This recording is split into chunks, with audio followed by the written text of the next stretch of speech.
حقيقة الأخ الرئيس، هذه البلد مسؤوليتنا جميعا،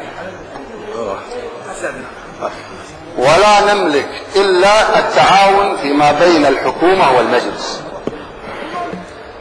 والتعاون يجب أن يقوم على أسس من الاحترام المتبادل واحترام الدستور والقانون واحترام آلية التعاون بين المجلس والحكومة. النوايا الطيبة نسمعها كثيرا ونثق إن شاء الله بهذه النوايا، سواء من سمو رئيس مجلس الوزراء أو الأخوة الوزراء أو الأخوة النواب الذين لا نشك على حرصهم على المصلحة العامة. لكن الأخ الرئيس، المشكلة تكمن في كيفية الوصول إلى التعاون الحقيقي بين المجلس والحكومة. تسمع أخواننا النواب كلهم حريصون على التعاون، الحكومة كذلك. تنظر إلى الواقع تجد الشد والجذب بين الحكومة والمجلس أو بين الحكومة وأطراف المجلس.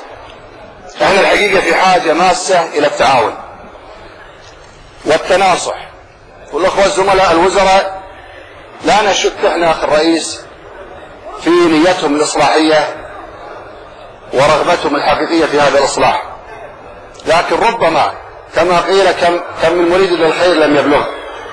ربما تكون طريقة الإصلاح تحتاج إلى طريقة عمل حكومي تختلف عن الواقع اللي نعيشه. أنا أتمنى من الأخوة الوزراء بدل أن يصرحوا بالإنجازات المتوقعة كما حصل في بداية بعد نهاية العطلة الصيفية وبداية أو قرب افتتاح دور الإنقاذ، تصريحات كثيرة من زملائنا الوزراء بمشاريع كبيرة جدا تأملت الناس بهذه المشاريع خيرا، لكن الواقع يختلف الأخ الرئيس. الواقع يبين أن تطبيق هذه المشاريع يحتاج إلى آلية وشفافية، ويحتاج إلى طريقة محكمة تضمن حقوق المواطنين وكذلك تضمن حقوق المتنافسين وتضمن حقوق الدولة. أما التصريح بأن هناك سيكون هناك مشاريع جسر وخطوط سكة حديد ومناطق إعلامية ومناطق صناعية وميناء والكويت مركز مالي، كل هذه أمنيات جميلة جدا، لكن عندما نأتي إلى العمل وإلى تطبيقها بالواقع تحتاج إلى آليات، والآليات يجب أن يكون متفق عليها حتى لا يكون هناك خلاف بين السلطة التشريعية والتنفيذية.